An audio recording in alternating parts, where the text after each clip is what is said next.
You are now listening to the Hot Take Hot Box.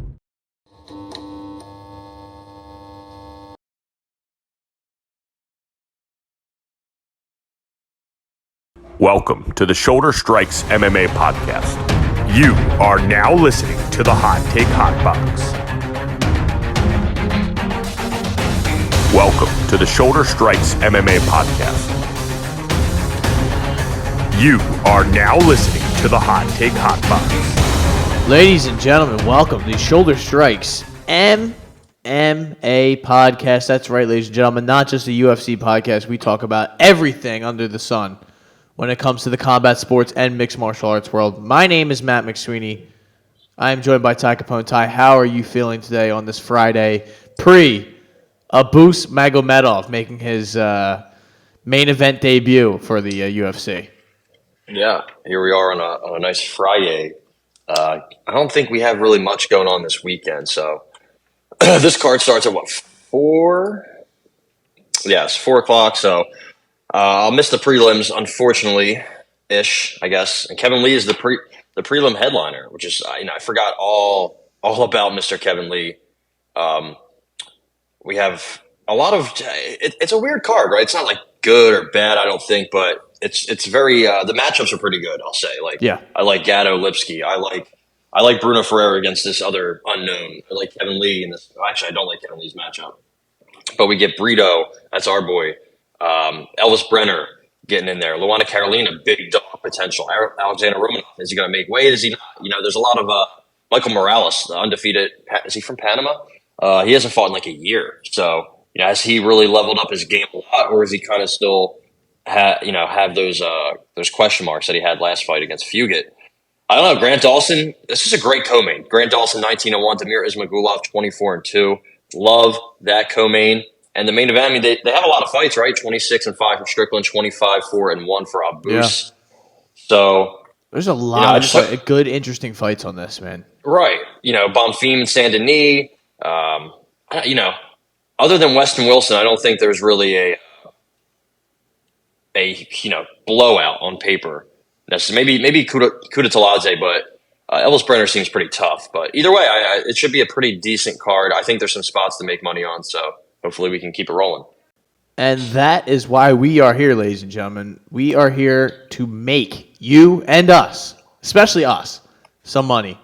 And we start off with Sean Strickland, Abus Magomedov, 5 rounds, main event. This is from the Apex. I saw Mr. Kevin Lee was not too happy about it being them still being in the Apex and whatnot. Come on. Honestly, I'm kind of over it. But also, Kevin Lee, I think, you have a lot of other things to worry about. Yeah. First, besides the location of the fight, you know what I mean? I can't find the odds for this, but I think we just discussed it beforehand. It's like a minus 170, 150 favorite for Sean Strickland. Yeah, let's see what the Bovada, the rigged liberal Bovada has to say about this. Actually, I'd say they're the opposite of liberal. Sean Strickland minus 150, Abus plus 128. So, it looks like money hasn't really poured into Strickland like I thought it would, which I guess I shouldn't say that's what I expected, but it kind of is. I think Abus, has he ever won 5 rounds? I don't think so. I think he has some durability issues. Most of his losses are by finish, 2 sub, 1 KO. He only has 19 seconds of octagon time, and that really matters, man. Like, Sean Strickland is Mr. Apex. Sean Strickland's about to have his 3rd main event in a row. Sean Strickland has fought a lot of different guys, man. He's fought Alex Pereira. Got smoked, but he fought Jared Cannonier, lost a close fight. Taught Nasruddin Imavov a nice and won a split against Jack Hermanson. I don't think he's not the most fun guy to watch. He's not the most aesthetically pleasing fighter to watch, but he just has his style. He's just in there kind of, like baseball, just having a catch. He's just in there, just having a spar. But he also does, he can finish you. Remember, he finished Brendan Allen. Remember, he beat the shit out of Nordine Taleb. So, but he can also get hit. Elijah Zaleski, remember, he spinning hook kicked him or spinning back kicked him, whatever he did. And Alex Pereira, obviously, not too long ago, put him out bad. I think about a year ago. So, he could be hit. He can be hurt. He's 32. I think Abus, I don't know if Abus is necessarily that young either. He's 32 as well. So it's like, this is it for these guys. Not it, but this is pretty much the best shape we're going to see them in, the best form. I think the finishing equity is with Abus. I mean, we've seen what he did. I mean, it was Dustin Stoltzfus, but he took care of him like he should have. 19 seconds. I don't think anybody really thought he would do it that quickly. Yeah. And before that, I mean, he hasn't been out of the first round too often. Also, his level of competition not great. Did beat Sadou Boussi and some other guys in PFL, but I don't know. He's just a wild man. He can wrestle. I've seen highlights of him before where he does and can wrestle. I don't know about his cardio, and I think that's also I don't know about his punch retention. Like Delano Taylor put him out bad, like a really bad knockout. I think I hit in the top of the head, but I just think Sean Strickland probably paces him, distance just outmatches him everywhere. I think he's going to stuff takedowns. I think he's going to just keep his distance, keep his range. He's a little shorter, Sean Strickland, with a little bit of a reach disadvantage, but I don't know if that's really going to matter. I don't think so. His striking defense, 63%. That's a really high number for a guy who's fought Uriah Hall, Alex Pereira, Cannonier, Imavov, Hermanson, Brennan Allen, even back in the day, Kamaru Usman, Court McGee, Tom Breese, who was a top prospect, Santiago Ponzinibbio way back in the day. Like, he's fought a lot of fighters. Takedown defense, 85%. He's just solid. Very, very solid. I think he wins this fight. I'm gonna take him money line minus 150. Minus 150. Wow. What side of the page am I on here? I gotta figure that out. I think he could probably get sparked. We've seen it before. Of course, anybody can. Abus is really gonna have to do it early, and I don't know. I believe somebody said he was a slow starter. I don't know if that's actually true or not. There's a lot of fights I can't get his tape on, and we know what we're getting with Strickland. He's also training with Alex Pereira now. Like, he's training with Chris. He's sparring Chris Curtis and some other guy 2-on-1. Like, he's just a madman, a wild man. I know he's not the exciting, flashy guy, but that doesn't matter, man. I just think he's better everywhere. I don't see how he doesn't win if this goes past the first round. Even I don't know. I don't know what Abus has for him. So maybe that front kick.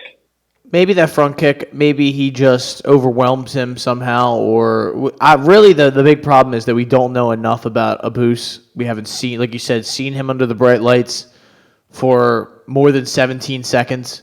So there's really no way we can give a proper, real breakdown of him, or just, like we know what's going to, like we've seen him fight in the PFL, but that PFL is completely different from going in there and fighting 5 rounds against Sean Strickland, like you said, who's been in there against some real killers. So I guess I wonder. I personally am going to take Sean Strickland. I don't like that money line number. So of course, me, I have to take a prop of some sort.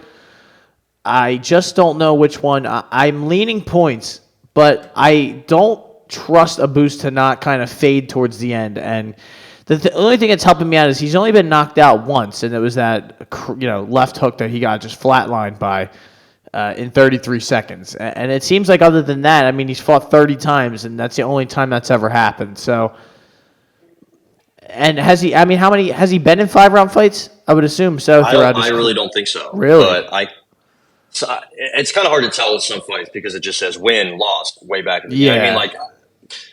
To my knowledge, he has not, but I could be wrong. Definitely, if he has, it's been a long time. So, Sean Strickland does these for fun.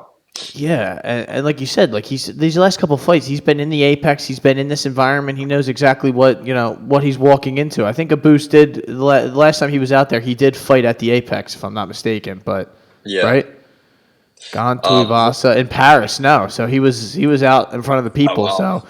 It is a different environment. It doesn't, sometimes it hurts people. Sometimes sometimes people they don't have the juice that they usually have going out in front of the people. We've talked about that on here. I'm going to go Sean Strickland TKO. Right. I think the number's good enough. I think I'm getting it at what? Plus 270 on FanDuel. So Strickland TKO plus 270. I don't really love that, but I have to take something here, and I just don't trust that guy to not kind of fold up and just not get.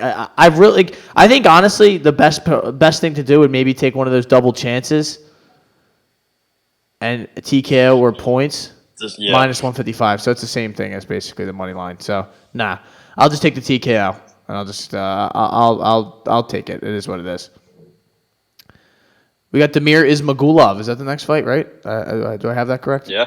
Damir Ismagulov and Grant Dawson. This is a very fascinating sort of battle between two highly touted sort of prospects, right? In the 55 division. Grant Dawson formerly was in the 45, right? If I remember, and he had to go up. Or was that Jack Shore? Yeah, I might be mixing those up. It looks like he's always been at. Yeah, no, he fought Derek Minner at 45, and it looks like he fought. He moved up after that fight. He fought Santos. Did he fight Trezano at 45? He did, right? Because Trezano's a 45er. Yeah. I remember that being a thing because he was like killing himself to get on the scales, and then they're like, "All right, dude, you got to go up." So it hasn't affected him though. He's had success there. Ismagulov is no joke either. One of those Kazakhstan fucking killers. He's from they have him born from Russia, but he's got a crazy ass flag sitting next to his name. Last time out, he fought Sarukian. That was sort of a battle, but he was on the other side of it. What do we have the line here? Of course, I don't understand why half of these fights don't. Even. I don't. This website's dead to me. I'm not doing it. It is minus 110, minus 110. I'll just keep. We're going strictly off FanDuel, ladies and gentlemen, today because that's the easiest website I could pull up on the spot. Minus 110, minus 110. I really don't know if I have like a. I kind of lean Grant Dawson because I think that if it becomes like a dog fight, he'll be able to kind of. I don't know, because Ismagulov has shown me he ain't going to roll over and fade either. So it's really how does somebody win this? And I just don't like the fact that Ismagulov kind of invites himself into these decision battles and kind of really doesn't have that finishing quality since he's been in the UFC. So he's got no finishes in the UFC, all 5 decisions, and his one loss was a decision as well. So I guess I'll wait to hear what you have to say before I give my official pick.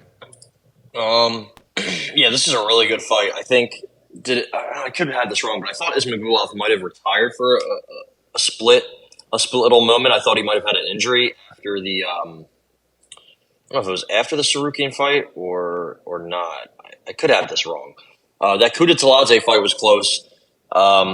He's fought really good fighters since he's gotten in the UFC. Joel Alvarez, Thiago Moises, Rafael Alves is not an easy. And he's been grappling a little bit. The loss to Sarukian is what it is, but he did outstrike him for what it's worth, but was taken down 7 times.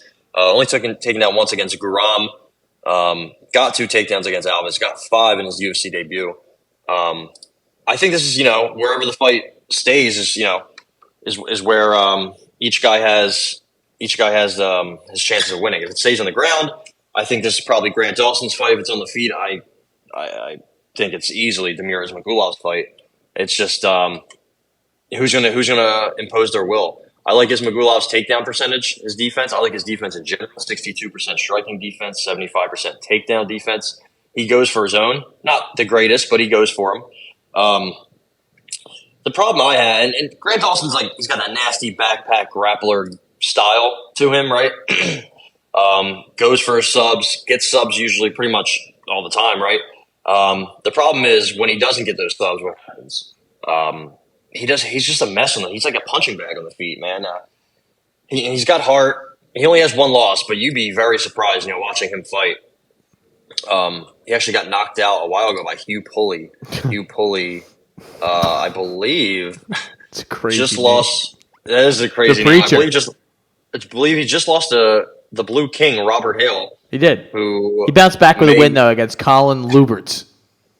I know him very well. Robert Hale might get a UFC call if he wins his next fight, honestly. So that'd be kind of cool to see. This guy that I follow is good friends with him, so Blueface, baby. The problem I have with Grant Dawson is he gets hit a lot and pretty easily. Mark Madsen, Jared Gordon, Ned Narimani, your boy back in the day.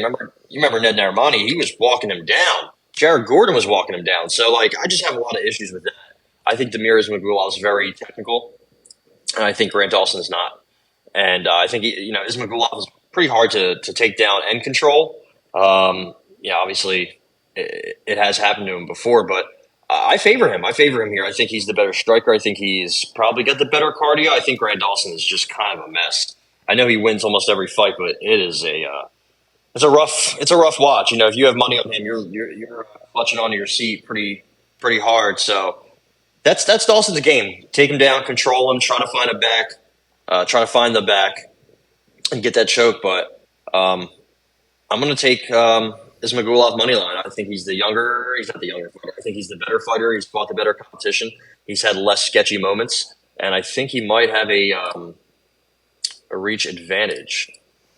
Yeah, he does. So maybe that'll matter. It's 2 inches. So that's my pick. I think he's a solid play here. It really is close because it's that's why it's minus 110, man. Is it standing or is it not? Is Magulov going to be able to take stuff every takedown? I doubt it, but he could. I mean, listen, Mark Madsen was really hitting Grant Dawson a decent amount, and I just did not like it. Jared Gordon was really beating him up. So it seems like he doesn't win minutes until he gets that rear naked choke. You know what I mean? So just for that, and he had that draw with Ricky Glenn. Took Ricky Glenn down 3 times. that is a older, washed up Ricky Glenn. So just for that, I'm going Damir Kazik Ismagulov. Yeah, and Sarukian and Dawson aren't the same level of wrestler or takedown artist, I would say. So I'm going to trust that. I mean, 7 of 21. So I mean, he did well. Yeah, he was fucking just. Yeah, he was. It was spamming takedowns on him. So it's kind of hard to fight, like that when some guy's shooting more takedowns than there are minutes in the actual fight. So crazy. That's a little difficult, but I'm with you. I'm gonna go Ismagulov money line. I just liked everything you just had to say, and I don't really I don't like betting these minus one. Well, I like betting them, but at the same time, I never have a confident feeling usually on which side is going to be the right side. I just I don't know. I didn't like. I will say, as much as I like Grant Dawson, I didn't like the way he looked against Mark Madsen because Mark Madsen was gassed for the last 10 minutes of that fight, and it took him that long. And like you said, he was getting hit by Marco Madsen, who not exactly known as an elite striker. So I think anybody really could kind of keep them off of I don't know. I really don't know how this fight's going to play out, but I have to pick a side. I'm going to pay Damir Ismagulov. Michael Morales, Max. Is it Payne? Hell yeah. Max Payne Griffin getting in there. Let's see what the line is, ladies and gentlemen. Oh, that's right. This website doesn't have any of the main lines, but plus 210 for Max Griffin. 250. Minus 250, 265 on FanDuel. For Michael Morales, I ask you, Ty. My instinct right away is just a Michael Morales, but when's the last time he was out there? Has it been? It's been about a year. I think. No, not that. Oh, no, that's right. Okay, because a couple of these were canceled. So yeah, it has been almost a year. It's the end of July. Last July when he fought Fugit, who kind of stepped in late notice, right, Mr. Fugit, and he's got. That was a fight where he was kind of not like it was. He didn't dominate that fight. He was. Fugit gave him a little bit more than he can not that he can handle, than he was ready for, but he adjusted and then he got him out of there in the third round. I like Michael Morales. But I guess I have to see a TKO line or something like that. Max Griffin's not easy to get out of there. He's been in a lot of these sort of ugly fights. His points is the favorite here. Michael Morales, plus 170 for points and plus 195 for TKO. My instinct right away is TKO. But I don't know if I trust him to get Max Griffin out of there because Max Griffin has, when's the last time he was finished? He's lost a split decision to Neil Magny, lost a split to Alex Oliveira, lost a unanimous decision to Alex Morano. These aren't great names. This Thiago Alves, Curtis Millender. That's probably the worst on this whole list. Last time he was finished was in 2016. He got ground and pounded by Colby Covington. So not a bad guy to lose to. Yeah, exactly. That's not not the worst thing. Nate 2 card. Yeah, which is crazy. Wow. I don't even remember that. I watched that whole card and I don't even remember that happening. But UFC 202. Oh, man. Do you think that this is going to be like a points thing? I could see that happening 100%. I don't know, man. Morales is the longer, bigger, younger, better, all-around fighter. I just I don't know, man. Max Griffin's a solid dog. Yeah. Solid. I mean, he's not young, right? He's 37, so that's definitely going to play a factor. I feel like the younger fighter wins. Like if you have a 10-year age advantage, or you're 10 years younger, they always show a stat. It's like 60-something% of the time, 70% of the time, the younger fighter wins. So being 13 years younger, there's some things about Michael Morales Hurtado that I don't love. I think he gets hit a little too easily. I don't love his striking defense at all. I don't like his gas tank. It's just, I think he has some awesome intangibles. I think he has some serious potential. I mean, he has some things to work on, but only 24. And when you see some of these younger fighters take a long time off, like a year, I think they come back better sometimes. It's not the worst thing in the world, not the worst idea in the world to take some time off to really just hone in on whatever you're trying to hone in on, and then you come back a different animal. We've seen it many times recently with younger fighters. Erin Blanchfield takes huge steps in between all of her fights. You know what I mean? Like that Miranda Maverick fight, that Molly McCann fight, and then the Jessica Andrade fight. We're like, whoa, what's going on here? I mean, Macy Barber has been improving a lot. It's something that happens all the time. So I don't really fault him for taking a year off. I do still think, if this goes into the third round, he could be in some trouble, but that's just mainly Max Griffin's veteranness, if you will. He has 4 knockdowns. He has a knockdown in his last 4 fights, Max Griffin does. So, I don't think necessarily I wouldn't doubt it if he, hit Michael Morales and hurt Michael Morales. We've seen it happen with Morales' striking defense. It's very awkward and kind of clunky, but I think he has a nasty straight right. That's what he knocked out Trevin Giles with. I think it's what was the beginning of the end for Adam Fugit. And I think he's going to catch Max Griffin. I think he's got a huge athletic advantage being a lot younger. And remember, Max Griffin had a little bit of a quitter label. If it gets to the second or third round, he will just kind of give up and let you, win the rounds, win the minutes. But it is a decent matchup. I think he has some things here that could really work in his favor. But, man, I don't know. I'm going to stay away. My bet would be Michael Morales by TKO. I think he's going to find that chin. I think he's going to hurt him. I think he hits much harder and is much quicker. But it's going to be tough. He's going to have to walk through a little bit of adversity, I think. But that's my pick. I don't have a bet. I don't feel too strong about it. I want to see how he looks after that year layoff, if he really has improved a lot. I'm going to go Michael Morales TKO, excuse me, plus 195. Everything I agree with what you said. There being a 13-year age difference. The fact that Morales has shown that he can knock these people out and he hits hard and he's explosive, and him being young and the year off, we don't know what advancements he's taken in his game. I'm just going to trust that he is the better fighter here, and Max Griffin is on his way out. This is kind of a showcase sort of spot for Michael Morales. So I'm going to root for the TKO here, plus 195, and we will keep it moving, ladies and gentlemen, to the next fight on the card, which is Ariane Lipski, Melissa Gatto.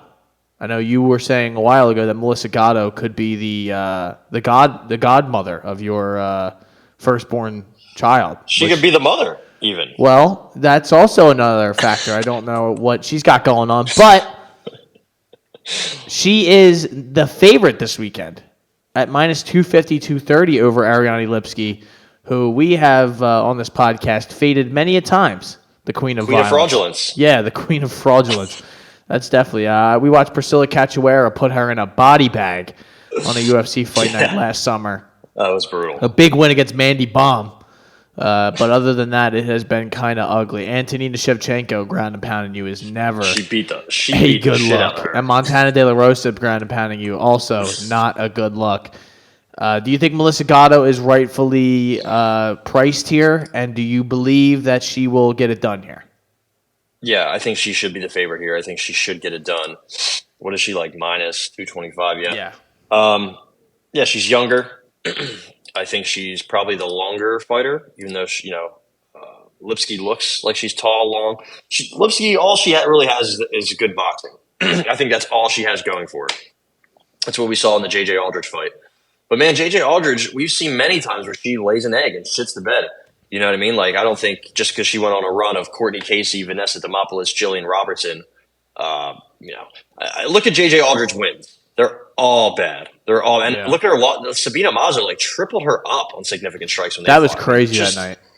Juliana Lima smoked her in her debut. You know what I mean? Like, she's just not – JJ Aldridge is not good. If you can't beat JJ Aldridge, you probably aren't UFC level. So I don't – good for Lipsky getting that upset, and I think there was some people on her. But, man, she is just not somebody you can rely on or count on. I mean, she does hit hard. She does have some knockdowns and some finishes in general. Remember, she knee-barred Luana Carolina. I had Lipsky sub in that fight. I was so happy about that. But other than that, man, I don't really think she has much to offer. I mean, Molly McCann will take her down. Joanne Wood took her down. Montana De La Rosa took her down a couple times. She can be taken down. She kind of gives up her back, gives up position to kind of just throw up some kind of submission that doesn't really work. And I think Melissa Gatto is much better. She had a tough, close fight with Tracy Cortez. She took Tracy Cortez down a couple times. She finished Sajara Eubanks with a body kick. The Victoria Leonardo fight, I mean, everybody finishes her, and I think she broke her arm or something. But before that, she beat Carol Hossa on the regional scene with a Kimura. Like, she has a lot to her game. It's been, I think, also about a little bit more than a year since she fought Tracy Cortez. So, what is she, 27? I think she's going to probably come back better than we've seen her. What's Ariane Lipsky? I think Lipsky's still young. Yeah, she's 29 though. So, I think, other than looks, I think Melissa Gatto has her covered everywhere, literally everywhere. Maybe you have to watch out for the strikes of Ariane Lipsky, but why can't she hurt Ariane Lipsky? Ariane Lipsky has been hurt before. Remember, Priscilla Cachoeira got her out in what, like a minute? Yeah, it was a minute 5. I know she hits hard and she comes forward and she's kind of a crazy person, Priscilla Cachoeira, but that's quick, man. She just doesn't. Lipsky is kind of just a very, very weak nail. She came over to the UFC. Well, she was the KSW champion. I remember that's when we were not so high on KSW. We're like, oh, she's the KSW champion. But for what it's worth, when she was in KSW, she beat Silvana Gomez Juarez, Mariana Moraes, Diana Belvita. So decent fighters for over there anyway. But since she's come over here, man, what is she, 4 and 5? Not a big fan. I am a fan of her, but I just think she's a complete fraud, and Melissa Gatto should have her covered everywhere. I don't have a bet on it, though. I don't know how this is going to happen. I mean, Gatto has, 4 subs, 2 KOs, 2 decisions. So it's pretty much wide open. I think she could finish her. She probably should, but no bet here. I think she wins. I'm going to go, I don't know, TKO maybe. I'm going to go inside the distance plus 130 for Gatto. That's on the card as well, ladies and gentlemen. Gatto. Yeah, I don't trust Ariane Lipsky, and she's shown me like kind of the thing you said about the Griffin, where she just was willing to kind of give away moments of fights, and that could hurt you when you're fighting someone like Gatto who could catch you or take you down. Like there's just I don't know. I just like Gatto's ability to finish fights. She's finished her last 2, I believe, right? I mean, one was a broken arm. I think she broke Victoria Leonardo's arm, and then body kicked Sajara Eubanks. Which, that's at the end of the day, it's not that great, but she's also enormous. So that's not an easy thing to do. Take and it. A loss to Tracy Cortez, which that's not the worst thing ever either. So I want to go Gatto inside the distance. So BSD getting in there, Ty. I know you are a huge fan of Benoit Saint Denis. He's getting in there again against Ismail Bonfim, one of the Bonfim brothers. What are the odds here, you ask? Oh, I got them for you right away. Hold on. No, I do, actually. Minus 300, 320, 335. Kind of all over the place here for this one. A plus 250 underdog for Mr. Saint-Denis. That is a real crazy line, to be honest, and this is something I might want to stay. I think my instinct right away is to just stay away from this. When I looked at it, Saint-Denis is much bigger than him. Like stature-wise, he's got a 3-inch height advantage and a 2-inch reach advantage. It's not that that's the end-all, be-all, but it's just never a great thing. Benoit Saint-Denis is 10-1, and in the one loss that he had, he took a beating within an inch of his life, and he still kept fighting. I like him as an underdog here. We kind of discussed it a little bit before. This number. I mean, listen, Bonfim. This is the brother who cleaned out Terrence McKinney with the flying knee, but I don't know, man. I just don't trust that Benoit Saint-Denis should be a plus 250 underdog. Yeah, and if you look at Bonfim, his nickname is Maheta, which is not too original, but still a pretty great nickname. 3 of his 4 losses are by submission.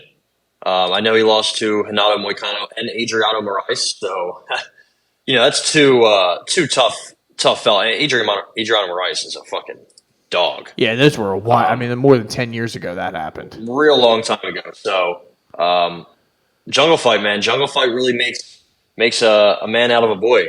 You know what I mean? It's a tough place to be. And ever since then, he's just went on a nice little tear. But I think of late, 3 of his last 4 wins are by decision. It did take until the second round to get McKinney out of there. I don't know, man. I don't know.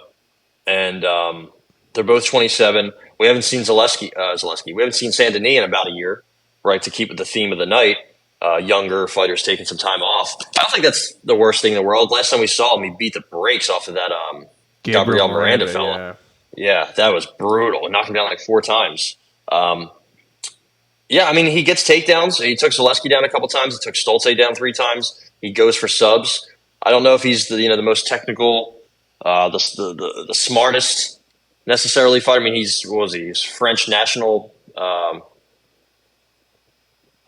special forces. Like, this guy's probably knifed people at in close quarters many times. Just a scary individual. You really can't kill him.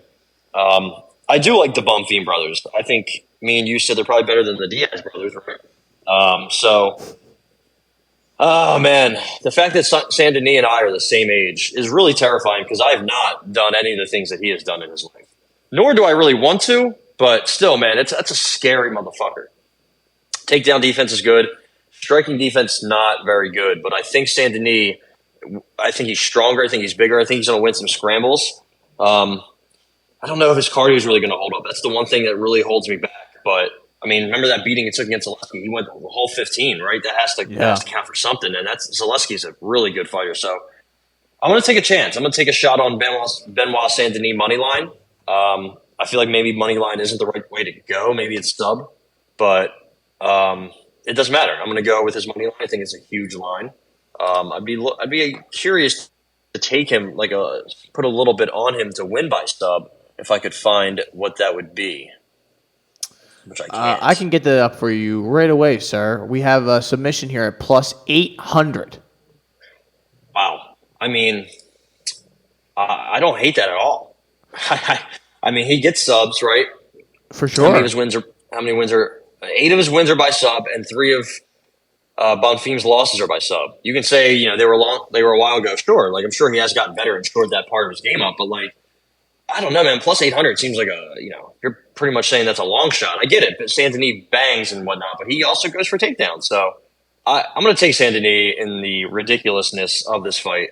I'm here for it. I can't wait. I'm taking money line as well, and in my private life, I am going to take the sub because I can't. So I can't. In your private life. Yeah, in my private Nasty. life, I can't. I'll tell you what I do, but I the sub is just 800 is just too much. I'll be pissed at myself if he winds up winning this fight and I miss on the money line. But that sub looks nice. It's it's one of those bets where it's it's too good to be true. Like the numbers make too much sense, and then you see the line. You're like, why is it that? And then you watch the fight. You're like, oh, that's why it was that. So I can see how that goes down.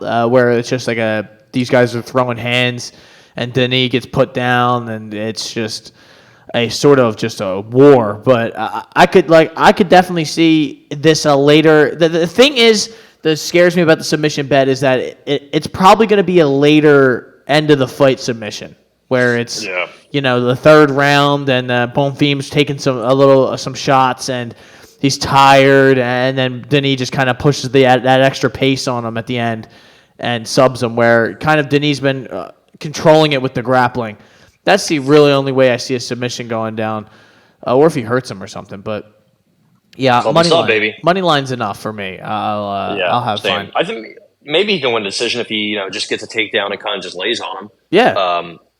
I don't know. I think this is a big showcase fight for both guys. Same age, right? Coming off wins. I really like this fight. So we shall see what we got. I'm going to roll with. Does he have a nickname? He does have a nickname, right? Isn't it the God of War? Who? No. Yeah. Mr. Saint Denis. Saint Denis, the God of War. Yeah, absolutely. So, I mean, listen, I don't believe in God, but the God of War is. I believe in the God of War, dude. How about I believe in the God of War. How about Nurselton getting in there this weekend? Sure. Ruzaboyev, right? Is now Philly? Is he really?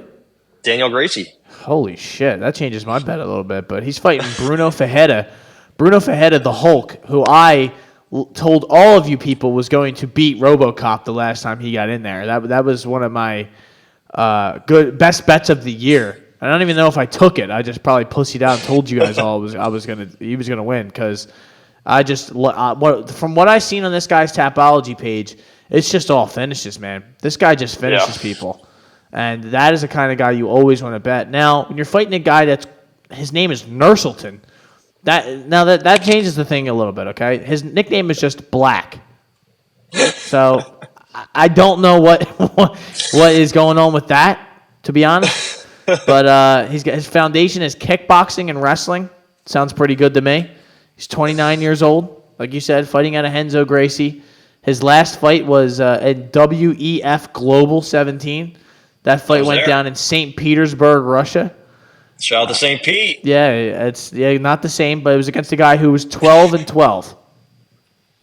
Yeah, not ideal, right? Yeah, he's got a lot of finishes, but again, I mean, just a couple fights ago, just 2 years ago, he was fighting a guy who was 4-4, and while he was 29-8. So, I mean, it seems like a lot of these. He went through a little bit of a rough patch in 2019, and this guy was fighting like every week. It seemed like, and really, I mean, there's so many fights on here that's just unbelievable. His career started in 2014, and he's been fighting every weekend since. It seems like. Listen. I don't like this fight at all. This seems like two guys that we really don't know much about. But I am not, for the life of me. I believe that Nurselton is a late replacement. If I'm not mistaken, I believe Bruno Ferreira was supposed to fight Abdul Razak Al Hassan. Yes, twice. So, yes, that would have been pretty fucking crazy. I'm trying to find the line on this particular fight because they still have the Al Hassan fight up here. It's like minus 220 for Ferreira. Okay, and plus 180 for Mr. Nurselton. And I love that name, by the way. That's his name's sick. Spelled differently on Tapology than Bovada. I think I'm going to go with Tapology. Bovada has steered me wrong many times. Mr. Bruno Clinton Angulski Santiago Ferreira. Jesus. Try spelling that on your math test. He is try spelling your name out. You know what I mean? You said math test. Yeah, well, at the top of your math test, you got to put your name, right? You got to put your name at the top. Come on. What did they teach you in South Jersey? Fuck. You went to the same schools I went to, pal. I know. Well, they didn't teach me shit. So, here we are. So I couldn't find a reach for Mr. Nurselton, which is kind of weird. But it looks like on UFC stats, he's 6'5" with a 76-inch reach. What? So he's got a 7-inch height advantage and a 4-inch reach advantage over the Hulk. That's going to be something. I don't know what we got with this guy. I really don't know what we have. I mean, is that guy really that big? Yeah, he's a big boy. He's a big fella. I love that he's from Philly. So 34 wins, right? 32 by finish. That is I know, listen, he's fighting an 0-1 guy when he's 24-7. I just don't, whatever that matchmaking is, I don't know. I'm going to finish you. He has a no contest against a 1-0 fella that was overturned by the promoter. So, might be a little PFL action in that fight. I don't know, man. You'd always have weird things with these guys and their regional scene records. I mean, when you're like 18-5 or 19-5 and you're fighting 4-4, 1-1, 3-1, 2-1.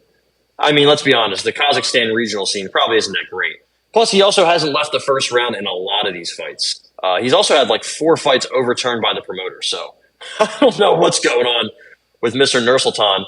This could be a spot where we're like, wow, I wish I knew about this guy. Just like we said about Ferreira in his last fight. Just for that reason, I'm probably going to stay away. Yeah. I honestly don't even know who I'm picking. What would be the under? Is there any underplay? Yeah, I mean, not really. So I'm gonna under 1.5. I'm gonna take Nurselton. My bad. Yeah, it's not even good, right? Minus 220. Yeah. I'm gonna take Nurselton. I'm gonna go with the upset, Mr. Ruzabov. Ruzboyev. I like that. Look at you correcting me. That just sounds good. I don't even know if that's right. It just sounds like that's what it should be. Matt Anik over here teaching me the ins and outs of the Kazakh language. Both guys have just recently lost custody of their children. Wait, what? No, I'm just kidding. Oh my God. I was like, wow. That really throws it makes things even more confusing. If you have a child out there with Nursultan Royzboyev, now is the time to speak up. So I'm going to go Royzabov. Man, that name's really tough. Ruzboyev. I'm going to go Ruzboyev. I'm going to go Mr. Nurse, Nick Nursultan. I'm going to say he gets a sub. Why not? I would take Bruno Fajeda inside the distance at minus 180, but I am not going to put it on the card, ladies and gentlemen. So yeah, don't do that. That is that for the main card, ladies and gentlemen. And now we keep it moving. No. We are not on. One more main card or one more prelim. Oh wait, I'm sorry, I'm stupid. Come on, man. Right. I had it. I had us going. You did. I'm here to run the train off the tracks. It's all right. That's what it's all about. We need people like you, Kevin Lee. This is the last prelim you're going to see, but this is the first prelim we're going to talk about.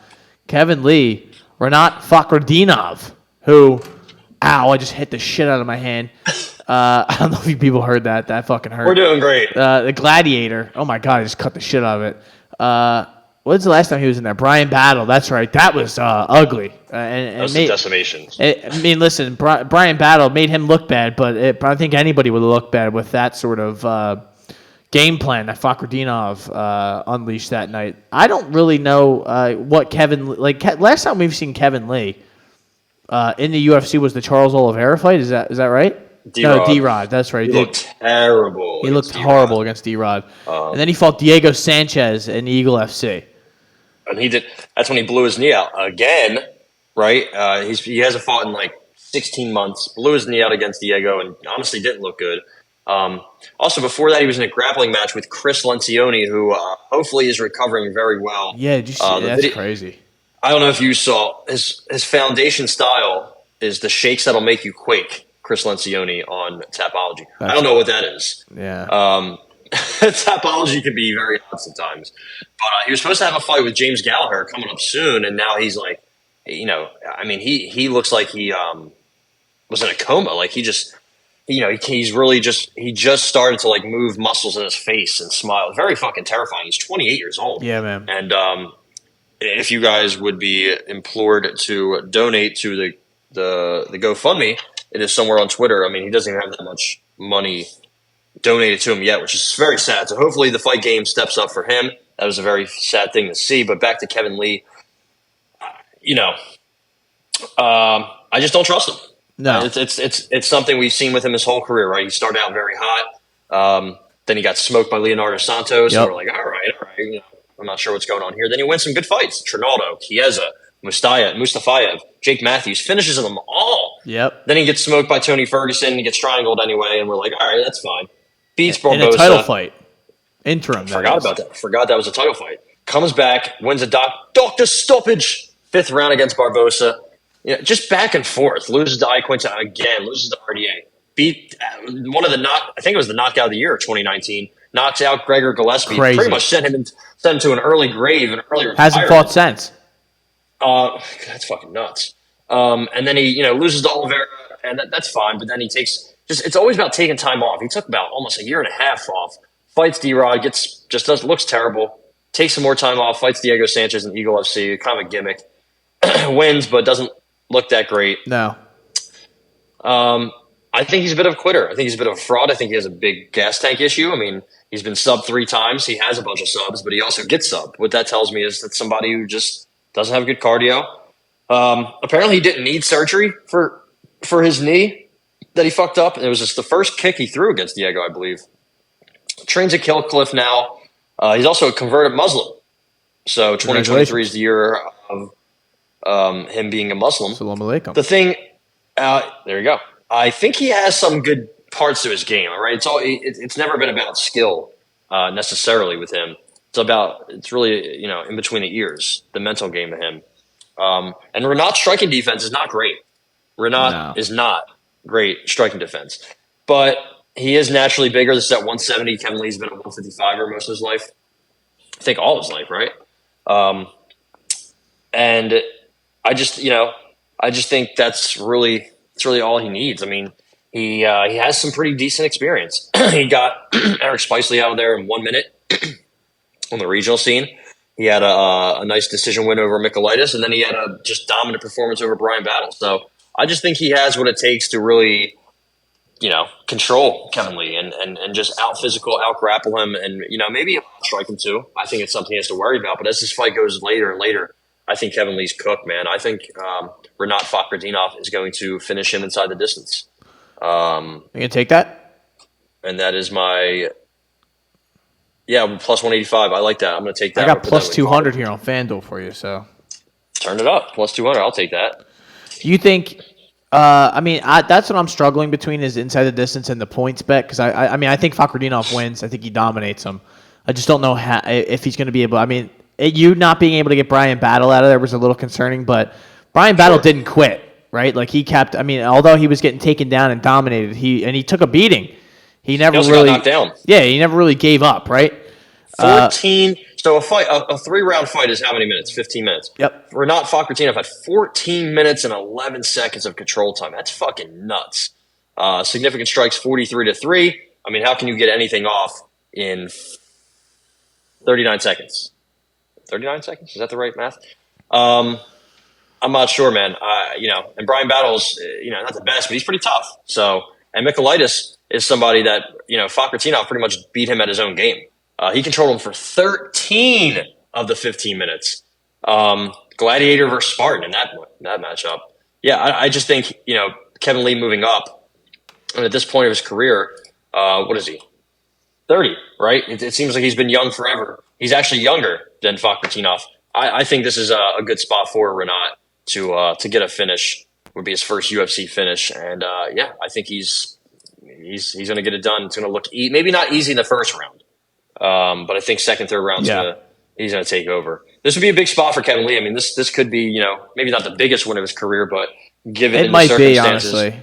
Yeah, given how his career has gone and where he currently stands, this would be huge. I mean, what is he? Plus 170. You know what I mean? So this would be a big fight for him. I mean, if he loses, he's got to be done. Right? I mean, they cut him for a reason back after that D-Rod fight where he got absolutely just destroyed.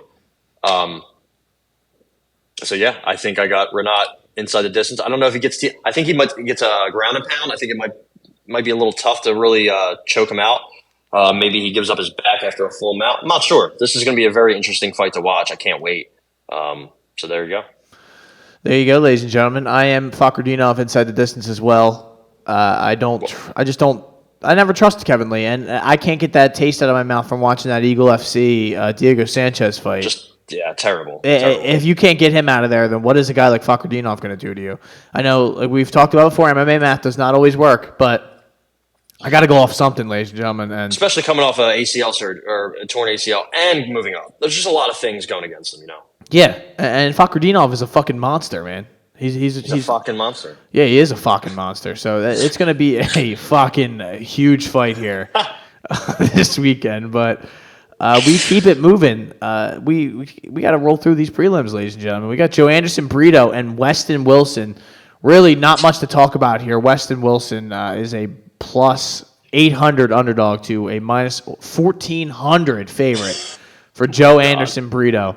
I mean, Weston's going to get put down, right? I mean, what Weston looks like he works at a GameStop. I mean, and somewhere in Virginia. I guess he's fighting out of Simpsonville, South Carolina. So I guess that's a red flag. Yeah, he's training with Wonder Boy and all them. Is that what's going on there? Yeah, he does train with Wonder Boy. He also went to BYU. Big red flag there. That's a big red flag as well. Yep. He's been finishing 5 of his 7 losses. He's 0-3 in LFA. 0-3. Doesn't even have a win in LFA. Lost to Bobby King. Lost to Andrew Tennyson. Lost to our boy, Charles Cheeks, armbar. Wow. Mr. Weston Wilson back in the day. And Charles Cheeks, These are some bad names. It's a bad name. And even as an amateur, he was, 3-2 or 2-2. It doesn't look like this guy is very good. I mean, he was very young, but he lost to a 13-20 guy. I mean, his losses aren't very good, to be honest. Carson Frey. Teruto Ishihara, that guy that was a UFC reject, and he got smoked by him in the first round. That was not that long. It was a year ago. And ever since then, he guillotined a 9-19 guy and guillotined a 4-3 guy, Mike Wilson. I believe I met Mike Wilson one day at the bar. And he rear naked choked an 8-5 guy. Like, this is just. He also has a boxing match. I believe this was just a late replacement for was it Ashkabov that was supposed to be in this fight.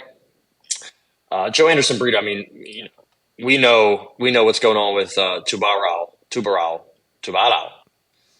He's just much better. I mean, he got Lucas Alexander out there quickly, knocked Andre Fili out quick. He had a pretty tough fight with Bill Algeo in his debut. He also had a tough fight in the Contender Series with Diego Lopez. Also, before that in LFA, he had a tough fight with Chepe Mariscal. How tough? Knocked him out in 40 seconds. So I think Joe Anderson Brito is here. I think he's about it. I think he's going to be ready. I don't know what this guy Weston Wilson brings to the table. It looks like he's a submission guy. I mean, good luck submitting Joe Anderson Brito. That's all I have to say. I'm going Brito submission. I think if that guy wants to play this game, he's going to be fucked up.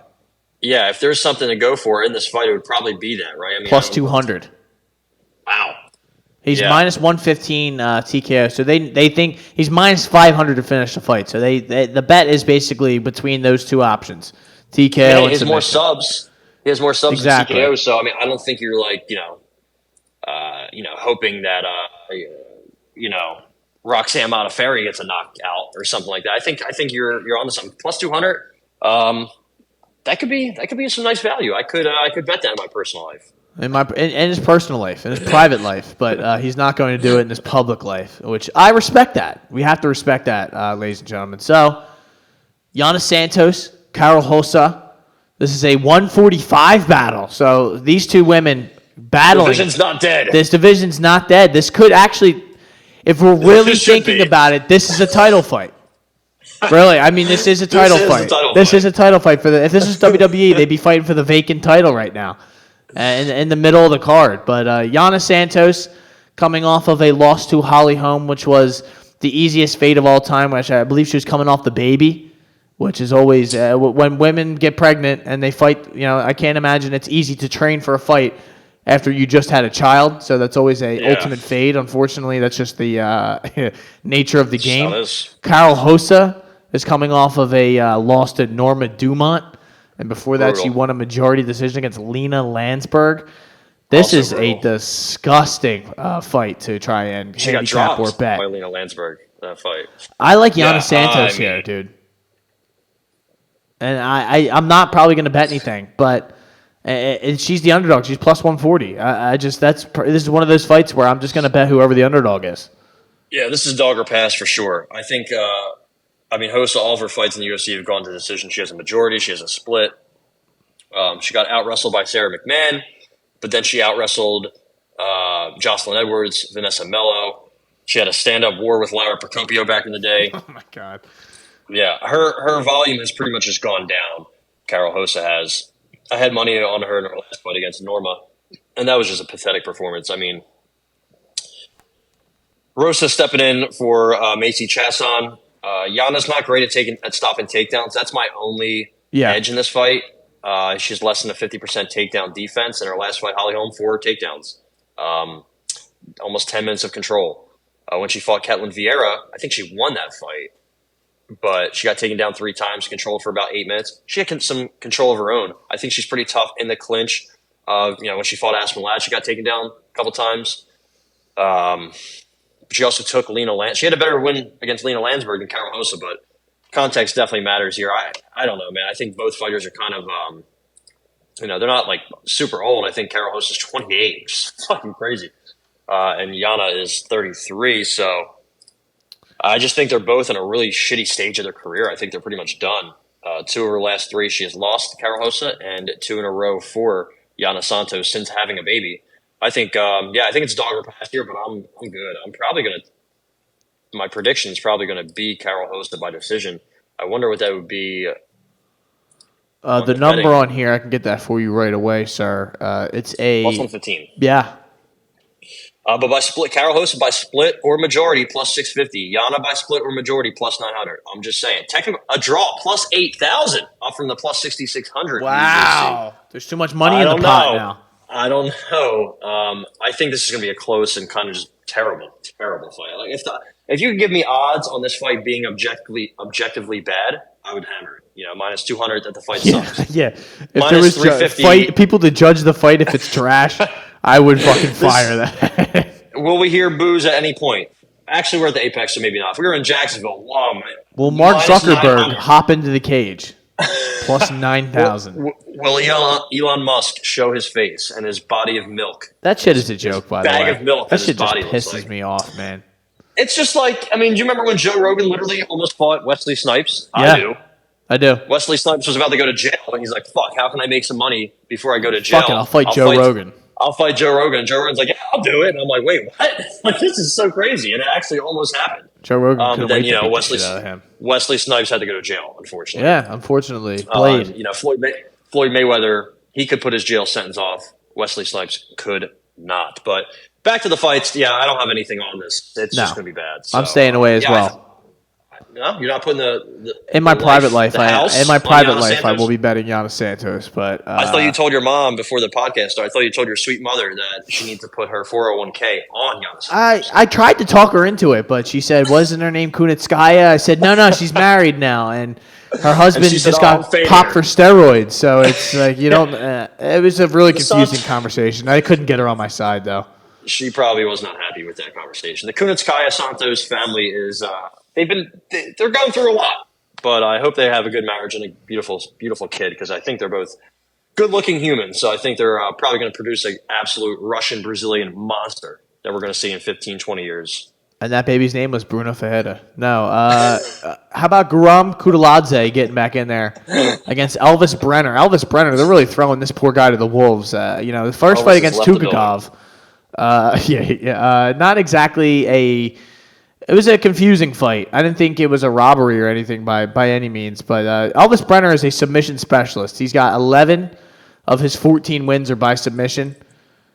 He's fighting Guram Kutaladze, who seems like can't get in there, the Georgian Viking. He's either good to go or he has to pull. He's pulled out of a lot of fights, man, it seems like, or he's gotten hurt. Pull out king, man. That's sometimes in some aspects of life that is a good trait to have, but his pull out of Don Mage was not a good look. But last time, he's got 2 fights in the last 3 years, essentially. Yeah, so I don't really know what to make of him. Each time he gets in there, I see something. We got a win against Gamrot, which looks great now, but that was 3 years ago. And then he gets in there last June against Ismagulov, and it's a close fight, but he lost. So now, I just don't understand this number. It's minus 700 for Kutaladze, plus 475 for Elvis. I don't feel comfortable with this at all.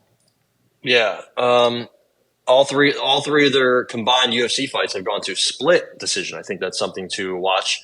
Elvis Brenner 11-0 by sub, 1-0 by KO TKO, 2-3 in decision. So. Meanwhile, I think Kutaladze, he's 4-2 decisions. 1-1 sub, 7-0 KO TKO. It's going to be a weird fight. It's going to be a very interesting fight. I know the odds might say it's going to be a blowout. I'm kind of with you. I don't know about that. I wouldn't necessarily buy into that. Yeah, it's just confusing. It is a little confusing. I think Guram has some of the best kicks in the UFC. He's a nasty kicker. When he fought Gamrot, that's pretty much what kind of helped separate him and helped keep him at distance. Man, this, I don't know. I don't know. I think I would probably take Guram before Elvis came to the UFC. He did lose a couple fights. He did get decisioned by a couple guys that he probably shouldn't lose to. And Guram who's he lost to? Back in the regional scene, Oliver Enkamp. Wow. I did not know he lost to Oliver Enkamp. Oliver Enkamp was supposed to be, the next Swedish fighter up and coming, and that obviously didn't work. He fought once in the UFC, twice in the UFC, and got smoked both times. So went to Bellator, won some fights, and then he lost to Kyle Crutchmer. I remember him. They both have early losses. They've rebounded. They're both Let's see. Guram's 31. Elvis Brenner, I think, is 25. Yeah. So they're both 5'10", 5'11", but 7'2" in reach. Matchup. A lot of similarities. Yeah. Man. I don't know. Most of Guram's wins are by KO or decision. Elvis's is by sub. So it seems like if Elvis can get him in a precarious situation, he might get that sub. I would like to see what Elvis Brenner is by sub. Yeah, he's plus 1,100. I think that's kind of crazy, but it's probably, it probably won't happen, right? The odds are what they are for a reason. So I'm going to take Guram. I think he's going to win a 3-round decision. I think he's probably got the better cardio. I think he's, better on the feet, got those great kicks. I think the kicks are going to be something to look out for. I think that could possibly be a fight ender or leading to a fight ender. Guram inside the distance is minus 120. Yeah, I don't really love that. It's funny. He's minus 120 in the distance. Elvis Brenner is plus 1,200 inside the distance. It just every line is a bit off, but I think we're going to end up seeing Guram win the fight. So I have a bet for you. Maybe. All right, let's hear it. This fight goes to decision, minus 105. Okay. I don't see why not. Again, 3 fights in their careers for them combined in the UFC, all split decisions. I don't mind that whatsoever. I like that number. I think maybe Guram keeps him at bay, keeps him away from him, right, and kind of fights his fight. Maybe he gets taken down. Maybe he loses a round or loses some minutes, but then works his way back up and probably just punishes him on the feet. But yeah, they go 15 minutes. I like that a lot. I'm gonna take that with you. Hell yeah, let's go. Let's ride into the sunset together, man. After we cash out this huge bet, I like it. Hold my hand. I'm not gonna lie. I think as of recent, I have been taking some like over unders, or fight does or fight doesn't go the distance, or the fight ends in a sub bet between like 2 crazy submission guys. You know what I mean? Like instead of taking one fighter or the other, maybe just bet how the fight goes. Not necessarily the winner of the fight, but how the fight translates. So I like that a lot, and I'm on board. I think I have a bet for these last 2 fights also. Are you taking that? Yeah. Hell yeah. Hell fucking yeah. Ivana Petrovic. She's getting in there against Luana Carolina. Who is the favorite here? That's right, Ivana is. Ivana. Minus 225, 230 to Luana Carolina's plus 185, 180. I like Petrovic here, but I'm always on the fade Luana Carolina bandwagon, especially after she got bodied by Molly McCann, and then Joanne Wood went to war with her in a split decision, but that doesn't mean much these days anymore. So, do you know much about this Miss Petrovic? I know she looks smoking hot. I know that. Come on, man. Her game, man. We're talking about her game. Her top game is fucking good, man. Right, she's got some nasty, disgusting top. I know she was the RSFC champ. She fought on her last fight. She fought on the same card as Lariano Staropoli, your boy. I think she was the co-main. She won the belt at 125. Boy, man. He won the.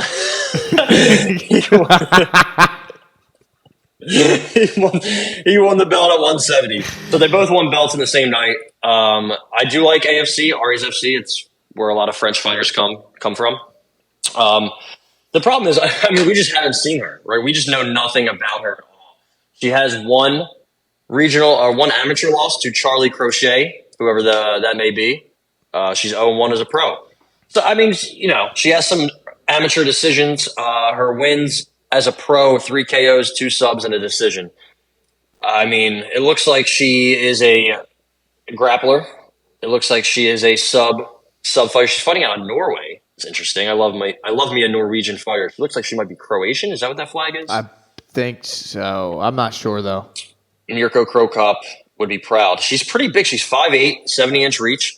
Luana Dread Carolina is usually the bigger, longer fighter. Luana Carolina is not good. Let's we can put let's just nip that in the bud right now. She's been taken down 2 times each in her last 3 fights, and also once before that. But if you look at who she's fought, Loopy, she beat Loopy. She beat Loopy pretty easily. She lost to Molly, not great, and she also lost to Joanne Wood. But she did pretty well in that fight. She landed 100 strikes. The volume's kind of there with her. When she fought Priscilla Cachoeira, she outvolumed her easily. She knocked her down. She had a couple subs. The Lipsky fight was a quick knee bar. She got her knee ripped off of her body, which was unfortunate, but took some time off and won 2 in a row, and now has lost 2 in a row. So I guess it's really, do you think this Ivana Petrovic chick is legit? I don't know. I think the reason that she's a big favorite, I think the reason she's kind of getting a quote unquote layup in Luana Carolina is because she's undefeated. She has some subs and she's good looking. I think it's a big push in the UFC. I mean, if you're a good looking woman, you're gonna get the push more than Roxanne Modafferi or Vera Jandiroba. Oh, come on. We don't need to take shots at them. Come on, man. I'm just saying they're not going to get the push that, Alexa Grasso would get. Not that Alexa Grasso isn't, the world champion.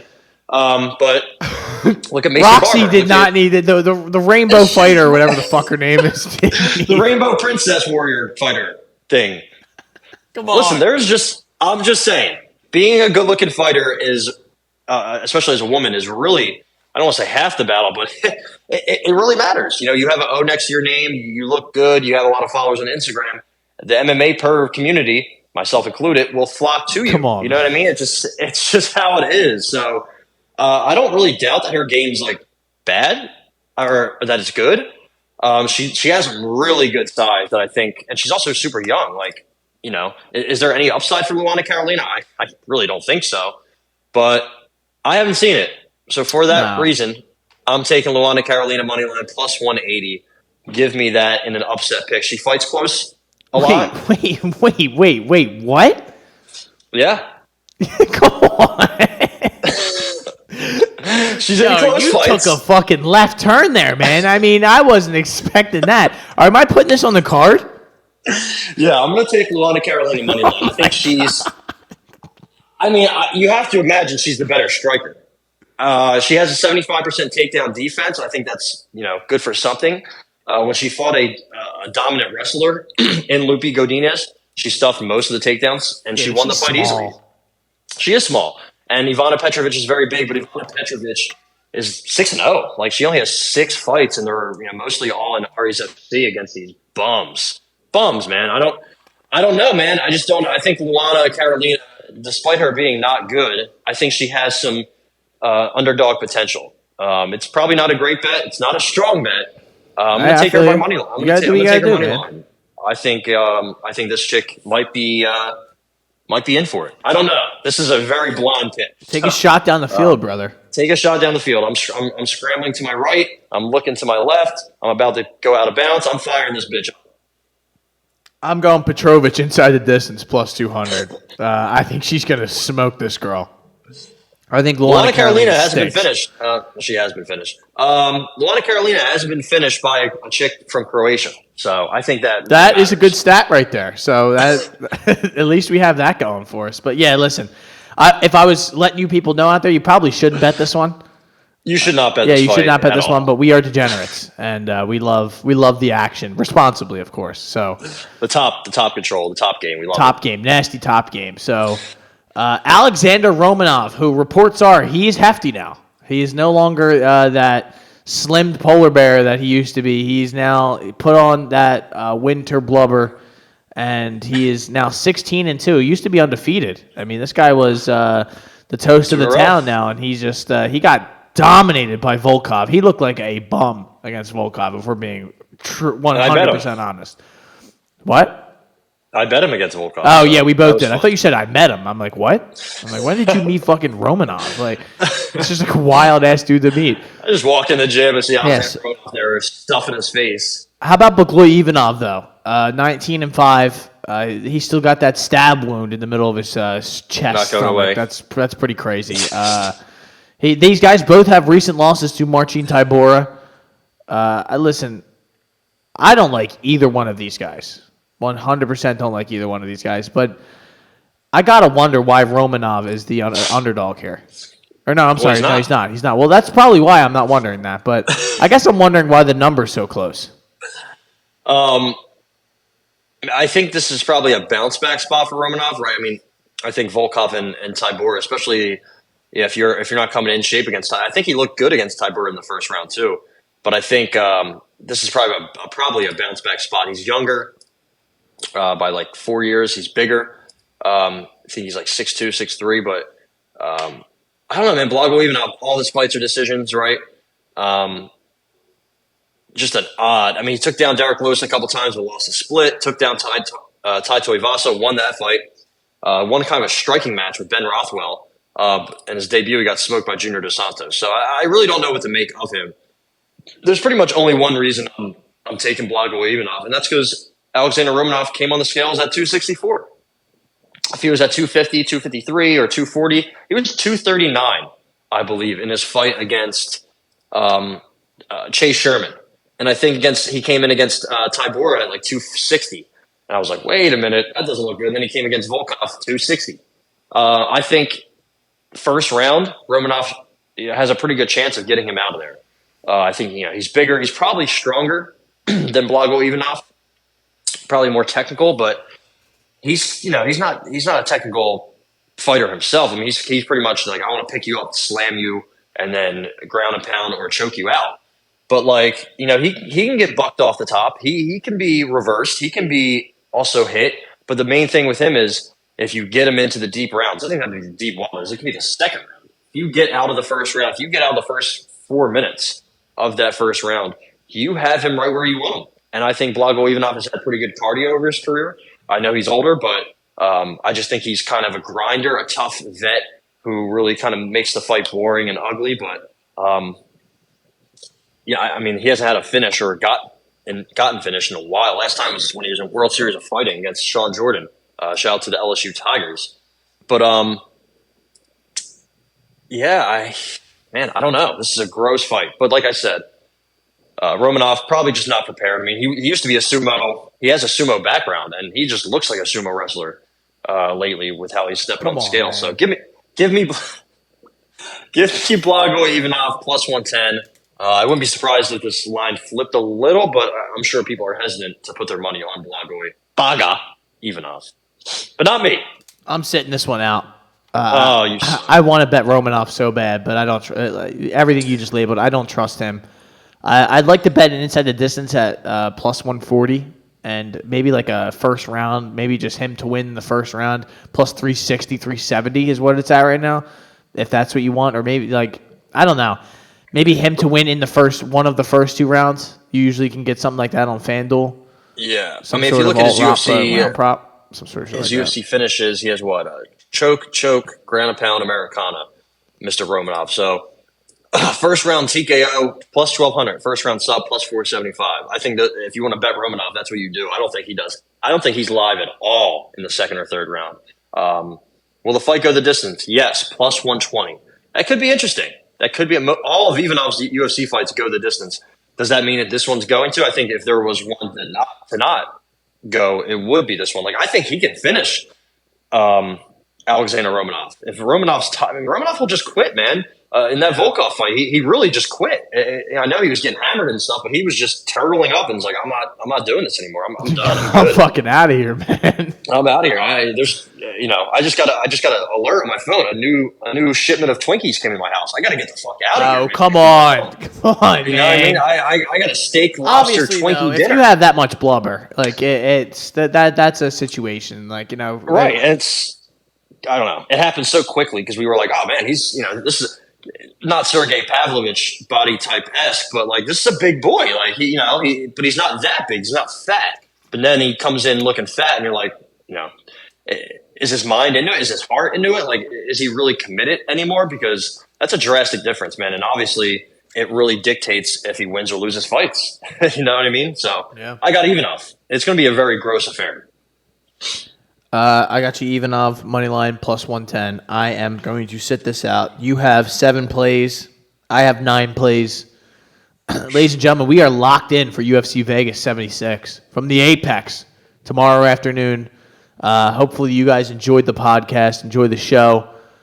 Get your picks in, man. I hope you guys all win some money. Or, honestly, guys, I respect it even if you fade us. If you think these bozos have nothing to give me, I just listened to this whole bullshit-ass podcast, and I think all their picks suck. Go ahead and fade us, man. You probably, on the year, you'd be up. You would be up. But it's not that easy because we're betting props and stuff, and you got to figure out what prop you want to bet, pal. All right? So it's not as easy as picking winners and losers here. We're doing that high-level 3D underwater chess. Shout out to the Hungry Hippos. My name is Matt McSweeney. That is... This is Ty Capone. As always, also, Sean Brady is out of this fight with JDM. No. Very upset about that. Yeah, so that sucks. I saw Kevin Holland's going to step in. Oh, man. He wants to. That would be awesome, honestly. And then he still wants to fight Chiesa. All right, well. Yeah, it's always got to be something extra, man. I mean, yeah, let's just, I don't know. All right, well. Yeah, no boxing this weekend either. I mean, we have some Jared Big Baby Anderson taking on Charles Martin on short notice. Charles Martin's going to get absolutely sent to hell. I think he might get sent out of the ring. He's out of the ring. Oh, he's out the ring. Oh, my. That message Jim Lampley. Oh, my. Hey, my dad met Jim Lampley. Jim Lampley once, so he was a great man. So hey, he was a good play-by-play guy, man. He really was. So that's all we got for boxing. We're really just gearing up for the end of July. And also, we're about to be in the beginning of July. I can't believe it. It's crazy. This year is flying by. My life's flying by.